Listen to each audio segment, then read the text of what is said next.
हमारे YouTube channel Shashi Rangeela production को लाइक share subscribe करें और बेल आइकन के बटन को क्लिक करें।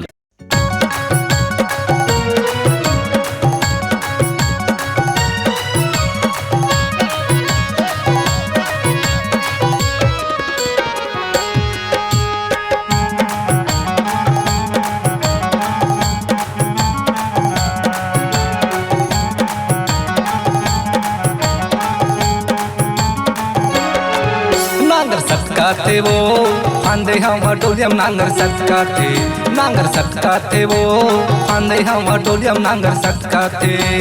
एक भावर नहीं रहेंगे बचवा, एक भावर नहीं रहेंगे, एक भावर नहीं रहेंगे बचवा, एक भावर नहीं रहेंगे। माथा पटकाते पटकाते पटकाते नांगर सटकाते वो फांदे हम टोलियम नांगर सटकाते वो फांदे हम टोलियम नांगर सटकाते।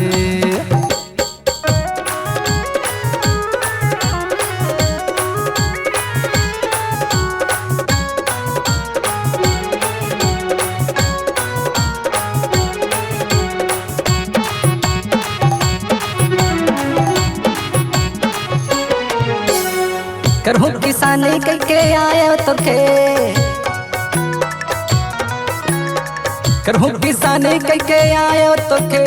जोतत नांगर मोर हरा गे उचे। नांगर सटकाते नांगर सटकाते वो फांदे हम टोलियम नांगर सटकाते वो फांदे हम टोलियम नांगर सटकाते।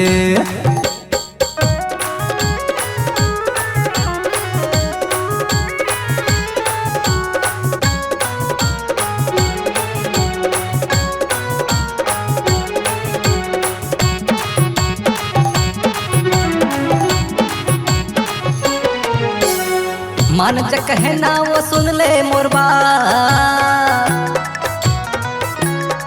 मान ज कहे ना वो सुन ले मोर बात। और ज्यादा देरी कर बेता हो जाही रात। नांगर सटकाते नांगर सटकाते वो फांदे हम टोलियम नांगर सटकाते वो फांदे हम टोलियम नांगर सटकाते वो फांदे हम टोलियम नांगर सटकाते वो फांदे हम टोलियम नांगर सटकाते वो फांदे हम टोलियम नांगर सटकाते।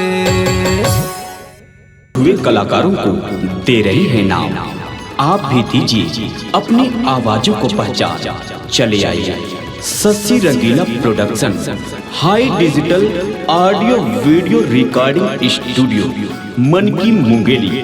Mobile number 7089366823।